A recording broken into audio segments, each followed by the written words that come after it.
तो यहाँ विकास तो कुछ नहीं हुआ है, दलाली हुई है। कांग्रेस हमेशा परिश्रमिक रही है और लोगों के लिए जिंदा रही। उत्तर प्रदेश में वीर बहादुर सिंह की सरकार थी।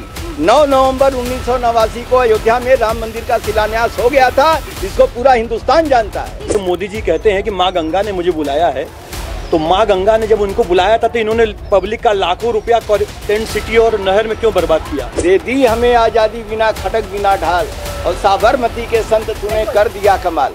वरुणा और गंगा नदी के बीच बसा काशी, और इस काशी की अगर बात की जाए तो चुनावी माहौल में किस तरीके से यहाँ का मिजाज है, यहाँ के मिजाज के साथ आप मेरे आगे पीछे देख रहे होंगे किस तरीके से यहाँ पर बाहर से और यहाँ के लोकल लोग जो है बाबा विश्वनाथ के दर्शन करने के लिए यहाँ पर आए हैं। लेकिन 10 साल के भीतर कितनी बदल गई काशी, और आखिर 70 सालों की जो लगातार बात होती आई है, तो उस बीच क्या काम हुआ, और 10 साल के मुकाबले जो लगातार वादे दावे पार्टी एक दूसरे पर कर रही है, आरोप प्रत्यारोप का सिलसिला चल रहा है, 400 पार का नारा है, तो लोकतंत्र को बचाने की बात है। ये तमाम मुद्दे जो है लगातार गरमाते हुए दिख रहे हैं। लेकिन इस बीच आखिर ऐसी वो कौन से मुद्दे हैं जो जमीनी मुद्दे के धरातल पर देखे जा रहे हैं? अगर कांग्रेस की बात की जाए तो कांग्रेस के अस्तित्व को लेकर के ही आज यहाँ के कार्यकर्ताओं से भी बात करेंगे और इस आम जनता से भी बात करेंगे और जानेंगे कितनी बदल गई काशी, आखिर बदलाव भरा बनारस कैसा दिखता है।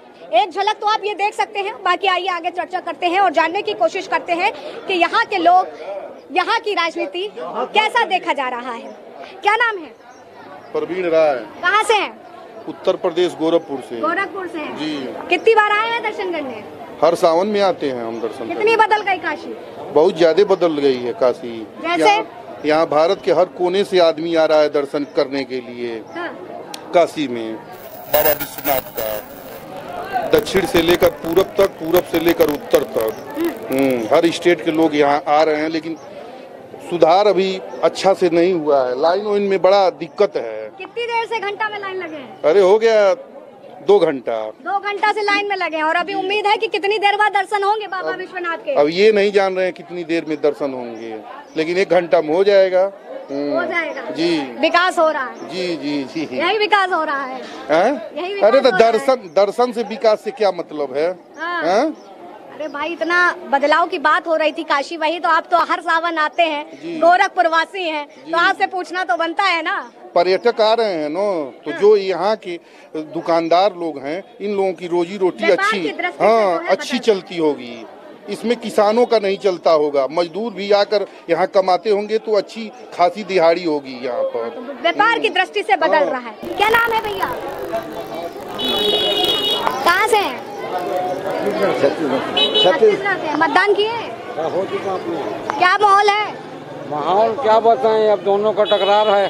दोनों का टकरार है, तो चलिए दोनों की टकरार है, और इसी के साथ में ये दुकान है, यहाँ पर लोग बैठे हुए हैं और जानने की कोशिश करते हैं कि आखिर कितना बदला है, कितने बदलाव की जरूरत है, और क्या कुछ वो मुद्दे हैं जो लगातार चर्चा का विषय बने हुए हैं। तो आइए चर्चा करते हैं इन्हीं के बीच बैठ करके और जानने की कोशिश करते हैं कि अभी बदलाव की कितनी जरूरत है।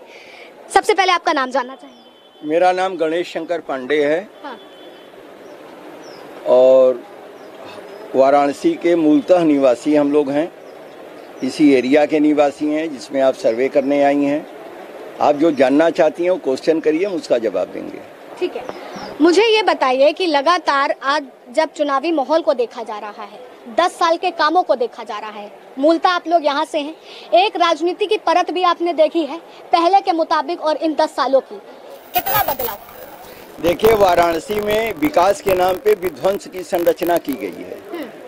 यहाँ के पुराने मंदिरों को तोड़ा गया है। जिन लोगों को बेघर करके और कॉरिडोर के नाम पे जिन लोगों को बेघर किया गया और ये कहा गया कि हम इसका सुंदरीकरण करेंगे जिससे कि दर्शनार्थियों को सुविधा हो, वो सुविधाएं यहाँ कुछ नहीं है। आपके सामने जो लाइन लगी है, 6-6 घंटे लोग लाइन में खड़े रहते हैं तो दर्शन कर रहे हैं। कॉरिडोर में सुविधाओं का पर्याप्त अभाव है। दशाश्वमेध रोड पे जो सड़कें बनाई गई, जो पहले सड़कें थी उसको आधा कर दिया गया। पाथवे जो 4 फुट का था उसको हर दुकानदारों के आगे बढ़ा के 10 फुट का कर दिया गया। सारे दुकानदार उस पर अपनी मोटरसाइकिल रखते हैं। जो यात्रियों के बैठने के लिए पत्थर की कुर्सियां बनी थी उस पर दुकानदार, ठेले वाले, पटरी वाले, खुमचे वाले कब्जा करके बैठे हैं। तो यहाँ विकास तो कुछ नहीं हुआ है, दलाली हुई है। केवल दलाली? केवल दलाली। ये कहने में मुझे कोई संकोच नहीं है। व्यापार की दृष्टि से देखें तो बड़ा, यहाँ पर व्यापार बड़ा है। देखिए बनारस तो ऐसे ही बहुत बड़ा व्यापारिक केंद्र है। बनारस के अगल बगल 20 जिले के लोग हैं जो बनारस के व्यापार पे आश्रित हैं, चाहे गाजीपुर हो, चाहे जौनपुर हो, रापटगंज हो, इलाहाबाद हो, भदोही हो, मिर्जापुर हो, उनके घर में कोई शादियां पड़ती हैं तो खरीदारी करने बनारस ही आते हैं। तो बनारस तो बहुत बड़ा व्यापारिक केंद्र पहले से रहा है, मोदी जी के आने से थोड़ी हो गया है। लेकिन बतौर चुनने वाली जनता तो बनारस की है ना, 2 बार बतौर उनको सांसद चुना गया। सुनिए, ये वही देश है कि रायबरेली से इंदिरा जी ने रायबरेली को स्वर्ग बना दिया, वहीं के लोगों ने इंदिरा जी को हरवा दिया। मोदी जी आए, यहाँ की भोली भाली जनता उनके बहकावे में आ गई, उनको जिता दिया। लेकिन हर बात बहकावे में आने वाली नहीं है। भाजपा भी लगातार ये सवाल कर रही है कि रायबरेली से ही क्यों राहुल गांधी लड़ रहे हैं, वायनाड से क्यों लड़ रहे हैं, अमेठी से क्यों नहीं? इसलिए कि स्मृति ईरानी का तो मुद्दा ही राहुल गांधी थे और कांग्रेस ने वहां किशोरी लाल शर्मा को खड़ा करके तो स्मृति ईरानी का मुद्दा ही खत्म कर दिया। अगर हम जान रहे हैं कि हम स्मृति ईरानी को अपने एक जो है सैनिक से हरा सकते हैं तो उसके लिए जरूरी नहीं है कि उनके खिलाफ जो हमारा सेनापति भी जो युद्ध करे। किशोरी लाल शर्मा अमेठी में स्मृति ईरानी को हरा रहे हैं, परिणाम आएगा, देख लीजिएगा। और लोगों से जान लेते हैं। सर, सबसे पहले आपका नाम जानना चाहेंगे? मैं पंडित कन्हैया त्रिपाठी हूँ और मैं अखिल भारतीय तीर्थ पुरोहित महासभा का महामंत्री भी हूँ और काशी तीर्थ पुरोहित सभा का मैं कार्यवाहक अध्यक्ष हूँ। जी कन्हैया जी, आपसे मैं यही जानूंगी कि जिस तरीके से आप लोग यहीं के रहने वाले हैं, कांग्रेस के एक वरिष्ठ नेता बतौर हैं, आखिर आज के समय जिस तरीके से विपक्ष को लगातार कहा जा रहा है कि वो अपना अस्तित्व खोता जा रहा है, उसकी बड़ी वजह क्या है? देखिए, विपक्ष का अस्तित्व कभी न समाप्त हुआ था न होगा। भाजपा के द्वारा फैलाई हुई एक भ्रांति है कि विपक्ष कमजोर हो रहा है। विपक्ष अगर कमजोर होता तो आज पूरे देश में चुनाव न लड़ रहा होता। विपक्ष के सारे नेता आज एक मत होकर के पूरे देश में चुनाव लड़ रहे हैं। तो क्या कांग्रेस पार्टी आज अपने आप को इतना कमजोर समझ ली है, जो 70 साल से देश पर राज कर रही है, आज उसको एक भाजपा को हराने के लिए सारे विपक्षी दलों के साथ गठबंधन करना पड़ रहा है? इसलिए करना पड़ रहा है कि कांग्रेस के खिलाफ जिस तरह से एक प्रचार भ्रष्टाचार का आरोप लगा करके अन्ना हजारे, अरविंद केजरीवाल इत्यादि के साथ जो रामलीला मैदान दिल्ली में किया गया, उसका प्रभाव भोली भाली जनता को बरगला करके कांग्रेस के खिलाफ करने का प्रयास किया गया है। लेकिन अब धीरे धीरे लोग समझ रहे हैं, कांग्रेस के हमारे सेनापति, हमारे युवराज और जिनको आज मोदी जी शहजादे के रूप में संबोधित कर रहे हैं, उन्होंने पूरे हिंदुस्तान की पदयात्रा करके ये साबित कर दिया है कि ये वो कांग्रेस नहीं है जो ये साबित करना चाहते हैं।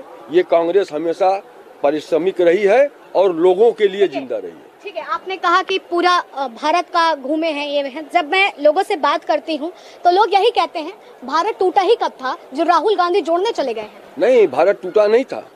भारत के लोगों को तोड़ने का प्रयास किया गया, जिसके कारण राहुल गांधी जी को पूरा देश को ये समझाने के लिए भूखना पड़ा कि हम एक हैं, हमारी एकता एक है। कन्हैया जी, आप ही के पार्टी के नेता विरासत पर टैक्स लगाने की बात करते हैं, आप ही के पार्टी के नेता शरीर के बात की जाए तो काले गोरे के भेद से भारत को विभाजित करते हैं।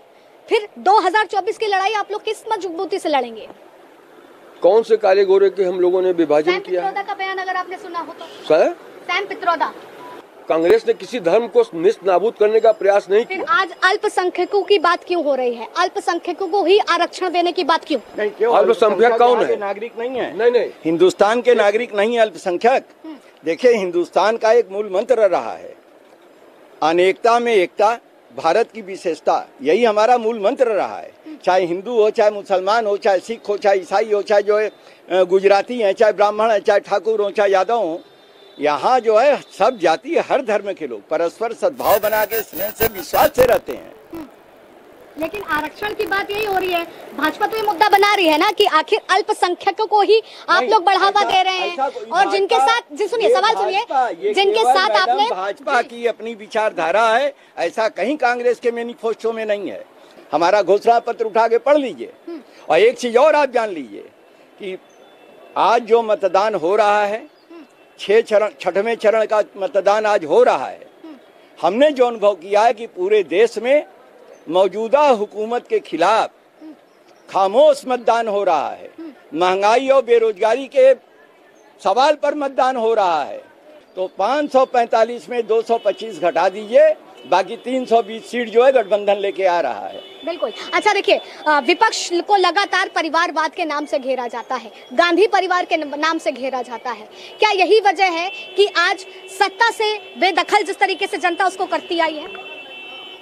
ऐसी कोई बात नहीं है। आप पत्रकारिता जगत से जुड़े हुए लोग हैं, मैं धार्मिक प्रवृत्ति का हूँ, धार्मिक संस्था से जुड़ा हुआ व्यक्ति हूँ। मेरे घर में जो मेरा पुत्र पैदा होगा या आपका जो बेटा पैदा होगा, अगर उसकी च्वाइस होगी कि नहीं मैं भी पत्रकारिता करूंगा, तो क्या उसे परिवारवाद कहेंगे? यदि मैं तीर्थ पुरोहित हूँ और मेरा बच्चा भी पुरोहिती का काम करता है, तो क्या वो परिवारवाद हो गया? कन्हैया जी, इसी बात की तो बात है कि आखिर प्रियंका गांधी को आगे क्यों नहीं लाया गया? प्रियंका गांधी आगे थी, है और रहेंगी। आज सोनिया जी अपने को पीछे की है, सोनिया और प्रियंका और राहुल को आगे की है। प्रियंका कहाँ पीछे किया गया? वो हमारी स्टार प्रचारक हैं। आज पूरे देश में वो घूम घूम के कि आखिर उनको एक बड़े पद पर क्यों नहीं उतारा जाता? क्यों? उनको कांग्रेस ने अपना महासचिव बनाया, यूपी जैसे बड़े राज्य का प्रभारी बनाया। आज इस चुनाव में भी वो हमारी स्टार प्रचारक बनके पूरे देश में घूम रही हैं। आज बनारस में भी आ रही हैं। आपसे सवाल लूंगी, फिर और लोगों से बात करूंगी। जिस तरीके से आपने बताया कि केजरीवाल लगातार ये बात करते थे, कांग्रेस के लिए जिस तरीके से उन्होंने लगातार कहा, दिल्ली में एक देखा जाए तो वो राजनीति देखी गई जहां आपस में ही कांग्रेस और आप पार्टी दोनों एक दूसरे के विरोधी थे, कस्में तक खा ली गई थी, लेकिन आज कांग्रेस उन्हीं से हाथ मिलाती है। उसका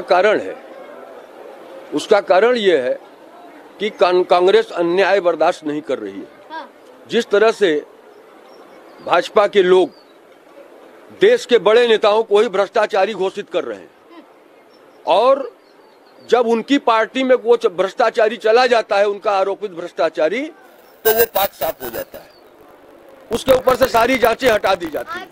और हमारा विपक्ष, हमारा उनका अपना दिल्ली की राजनीति से हमारा उनका मैत्य अलग हो सकता है। मोदी एक बड़ी बुराई है, केजरीवाल छोटी बुराई है। तो मोदी जैसी बड़ी बीमारी को खत्म करने के लिए, सुनिए मैडम, मोदी जैसी बड़ी बीमारी को खत्म करने के लिए हमने केजरीवाल जैसी छोटी बीमारी से हाथ मिलाया है, उनको बर्दाश्त किया है। बर्दाश्त किया है। मैं गणेश शंकर पांडे इस बात को आपके सामने सार्वजनिक रूप से कह रहा हूँ कि एक बड़ी बुराई को खत्म करने के लिए छोटी बुराई को हमने बर्दाश्त किया है, वो भले केजरीवाल के रूप में हो। ठीक है। अब एक चीज राजनीति से अलग हटके हम काशी के विषय की बात कर रहे हैं। हाँ। आदरणीय स्वर्गीय सुंदरलाल बहुगुणा जी के साथ मिल करके कांग्रेसी होते हुए भी राशिया गवर्नमेंट से जब 1978 में राजीव गांधी जी ने समझौता किया टिहरी बांध बनाने का, तो हम लोगों ने विरोध किया था। अविरल गंगा की बात हम लोग बराबर करते आ रहे हैं। ये आए कि मुझे माँ गंगा ने बुलाया है। 80 से वरुणा तक 84 नाले हैं, 84 घाट हैं, और मेन घाट तेलिया नाला घाट, 80 घाट, जहां पर इन्होंने आगे फरसा चलाया, वहां से नाला का पानी सीधे सीधे गंगा में अभी तक जा रहा है। 10 साल में इन्होंने क्या किया? हमारे संस्कृति के ऊपर प्रहार किया, हमारे शिवलिंग को उजाड़ के फेंक दिया, हजारों शिवलिंग कूड़े गाड़ी में भरवा के फेंक दिया। सनातन की बात करते हैं, सनातन की संस्कृति को जीवित करने की बात, और ये सनातन संस्कृति को जीवित कर रहे हैं। कॉरिडोर बनाने के लिए 3 मोहल्ला समाप्त करके वहाँ व्यवसायिक केंद्र बना दिया, माल खोल दिया, गेस्ट हाउस खोल दिया, जहाँ हमारे देवता वास करते थे, वहाँ पर मलमूत्र का त्याग हो रहा है। इससे बड़ा ओछी और हरकत क्या हो सकती है इस सरकार की? आज ये सफाई दे रहे हैं कि मैं काशी का विकास करूंगा। काशी को क्योटो बनाने आए हो? काशी को देखने पूरे दुनिया के लोग आते रहे, जब जन्म से मैं देख रहा हूँ। कह रहे हैं कि 2014 के बाद ही तो पर्यटक यहाँ पर आना शुरू किए हैं, ज्यादातर उनकी आने की नहीं, उनके कहने के मुताबिक 2014 के पहले न काशी में कोई त्योहार होता था, न कोई व्यापार होता था, न कोई यहाँ पर धार्मिक आयोजन होता था, न बाबा विश्वनाथ का दर्शन होता था, न अन्नपूर्णा जी का दर्शन नहीं होता था। ये 2014 के बाद शुरू हुआ है। कैसी बहलाने वाली बात ये करके देश की जनता को गुमराह कर रहे हैं। क्यों कांग्रेस पर ये आरोप लगते हैं कि वो सनातन विरोधी है? सनातन विरोधी कांग्रेस नहीं है। कांग्रेस हर मंदिर में जाती है, कांग्रेस हर धर्म का सम्मान करती है। राम मंदिर का निमंत्रण मिलने पर क्यों नहीं पहुंची कांग्रेस? इसलिए नहीं पहुंची कि वो राजनीति से प्रेरित था, राजनीति से प्रेरित था। 84 सेकंड में किसी मंदिर की स्थापना नहीं हो सकती। एक संकल्प बोलने में 5 मिनट का समय लगता है। 84 सेकंड की जबरदस्ती यहाँ के द्रविड़ जी को बुला करके जबरदस्ती का इनके ऊपर दबाव बना के किया गया। उसका मुहूर्त निकालने वाले तो यही के ज्योतिष थे, बनारस के ही थे। मुहूर्त तो पहले निकल चुका था। आदरणीय बैल बहादुर सिंह कांग्रेस के मुख्यमंत्री थे, एनडी तिवारी कांग्रेस के मुख्यमंत्री थे। शिलान्यास तो हो चुका था, भूमि पूजन हो चुका था और अच्छे मुहूर्त में हुआ था। मैडम, आप अयोध्या की बात कर रही हैं। कायदे से आप कायदे नहीं, अयोध्या की सुन लीजिए। कायदे से आप देखिए तो अयोध्या में अभी राम मंदिर का पूर्ण निर्माण नहीं हुआ है और कहीं भी धर्म में, शास्त्र में, सनातन धर्म में ये लिखा हुआ है कि जब तक पूर्ण निर्माण न हो जाए उसका शिलान्यास नहीं किया जा सकता, उसका उद्घाटन नहीं किया जा सकता। हमारे सम्मानित प्रधानमंत्री मोदी जी ने केवल राजनीतिक लाभ लेने के लिए एक आधे अधूरे राम मंदिर का जो इन्होंने पूजा पाठ कराया है। और जहाँ तक शिलान्यास की बात है, उत्तर प्रदेश में वीर बहादुर सिंह की सरकार थी। 9 नवंबर 1989 को अयोध्या में राम मंदिर का शिलान्यास हो गया था। इसको पूरा हिंदुस्तान जानता है। ठीक है, और लोगों से जान लेते हैं क्या लग रहा है। इतनी देर से आपने बातें सुनी, राम मंदिर भी मुद्दा, राष्ट्रहित का भी मुद्दा और रोजगार से लेकर के महंगाई का मुद्दा। ऐसा है कि हमारे बड़े गणेश भैया और कन्हैया भैया का नाम क्या आपको विस्तार से समझाया है।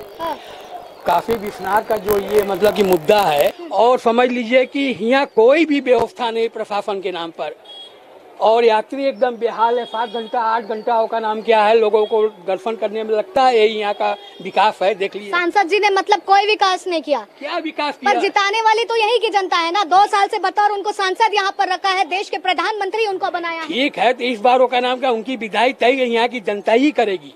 इस बार 2 बार जिताई है तो इस बार यहाँ की जनता उनकी विदाई तय कर दी है। इस बार का नाम क्या है, प्रधानमंत्री जी बड़े का नाम क्या है, जो है दुखी हो गए हैं। हर वो का नाम का 4 दिन 5 दिन बाद काफी दौड़ा कर रहे हैं। आज भी आ रहे हैं वो। काफी पानी एकदम बदबू दे रहा है, महक रहा है।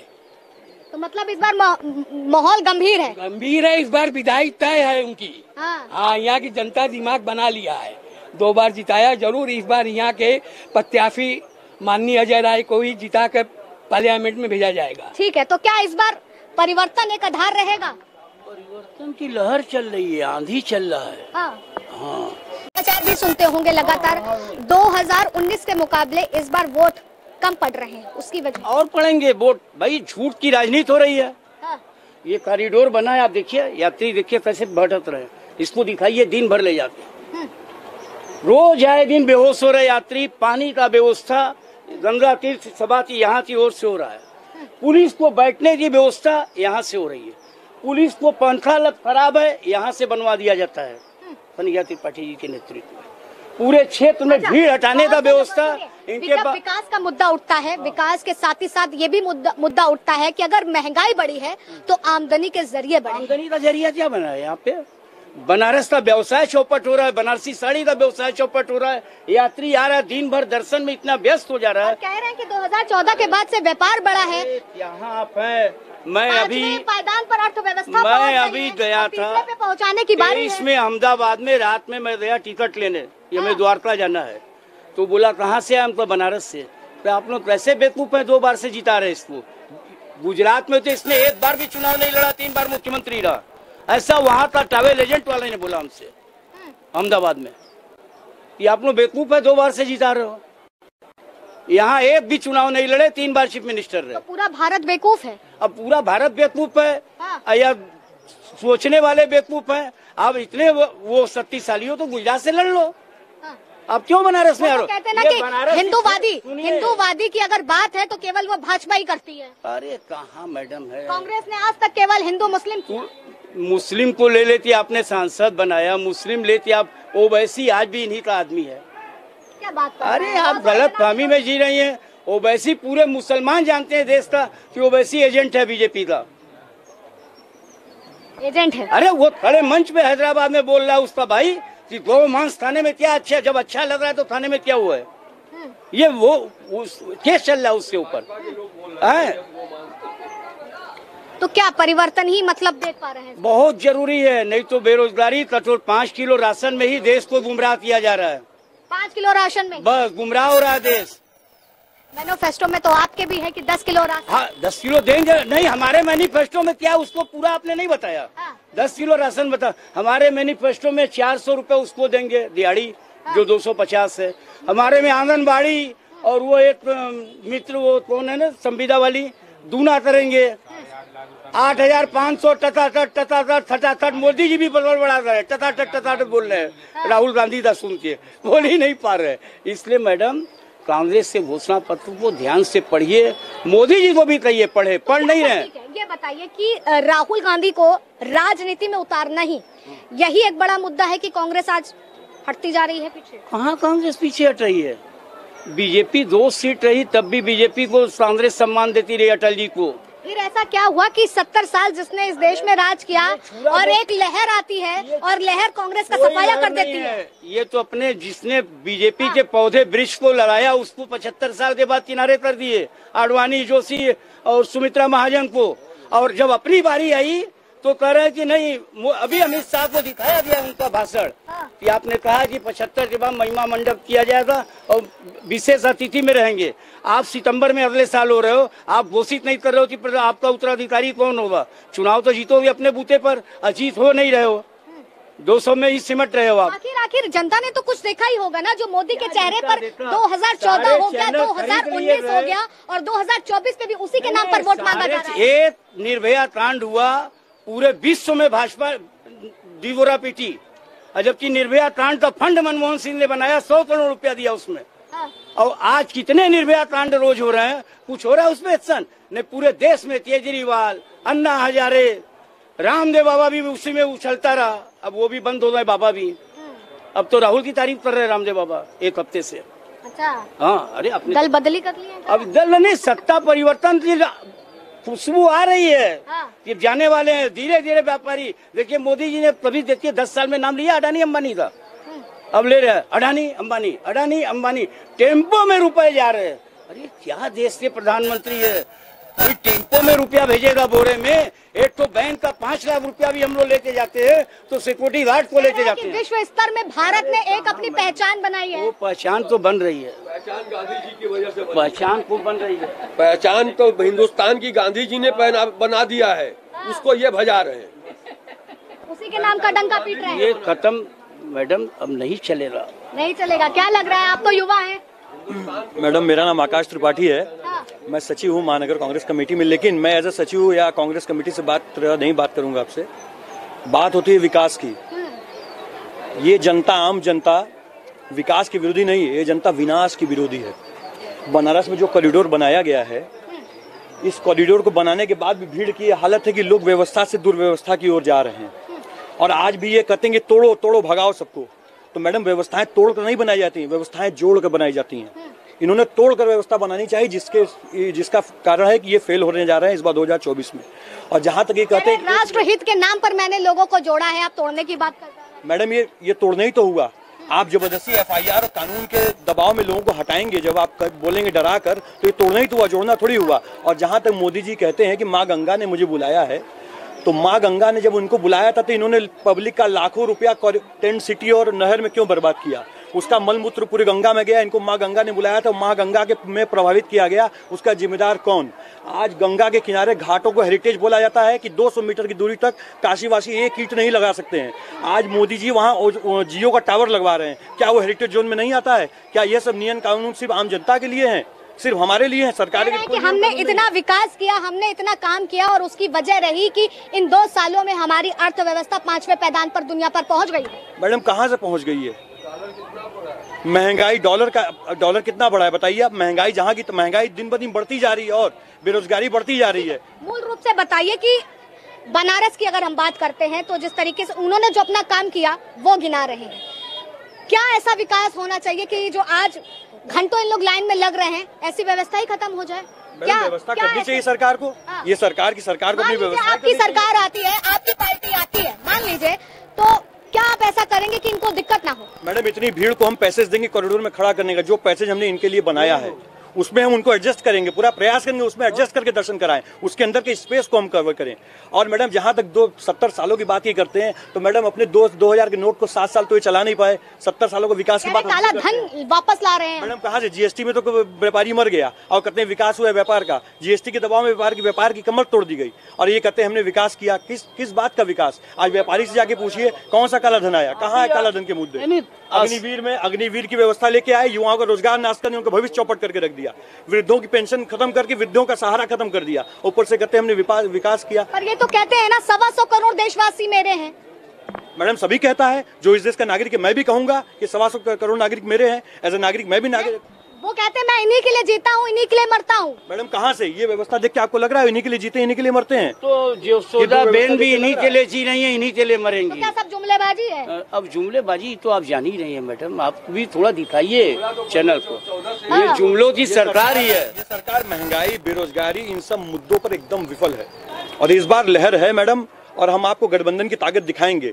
इंडिया गठबंधन अपनी ताकत इनको दिखाएगी और ये दिखाएगी कि सरकार लोकतंत्र किसी की बकौती नहीं है, लोकतंत्र जनता की बकौती है, जनता इस पर जवाब इनको देगी। तो देखिए वोट की चोट। जी जी जी जी जी आ रही हूँ। आपने हमारे तमाम साथियों से, हमारे छोटे भाइयों से आपने जो प्रश्न किया है उसका हम उत्तर दे दें। आपने अभी जो है एक बात कही देश की, तो इस देश को आजाद कराने में जो योगदान महात्मा गांधी का था, इस देश का निर्माण महात्मा गांधी ने किया है।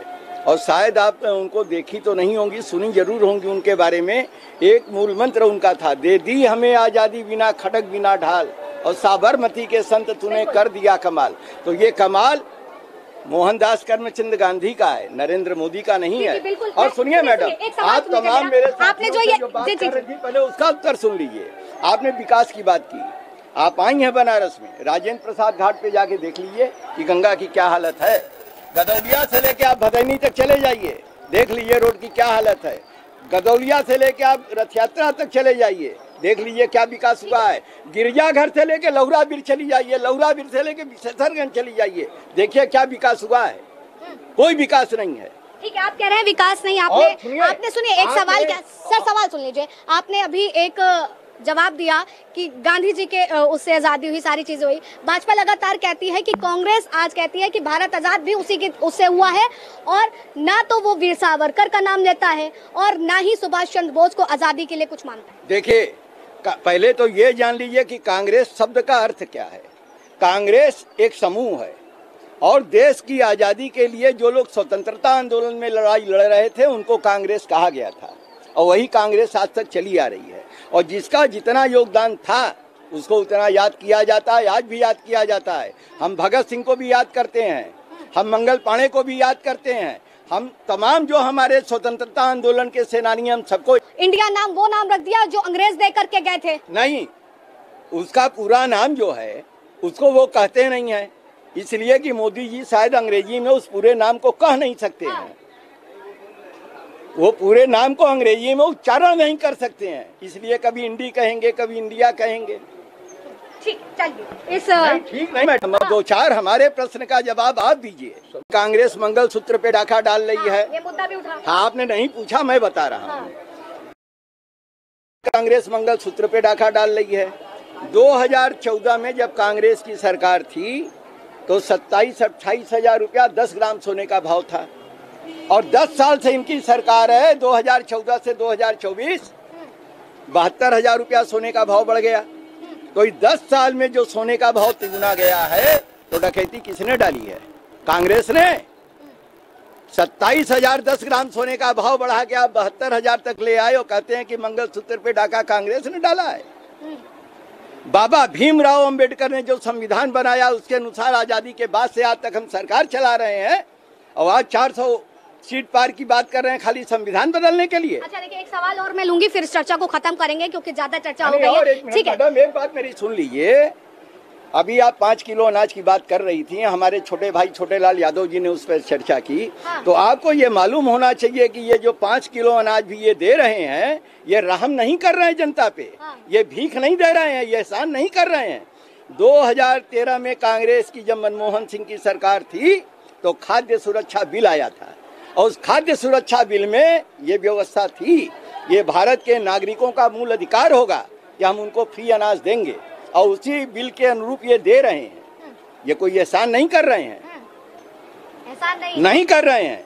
और आप कह रही हैं महंगाई की बात। चलिए ठीक है, सुनिए 70 साल सुनिए, सुनिए और हम बोलेंगे 2013-14 में जो रिफाइन तेल फार्चून का 72-73 रुपए लीटर बिकता था, ये 200 रुपए लीटर तक बिकवा दिए।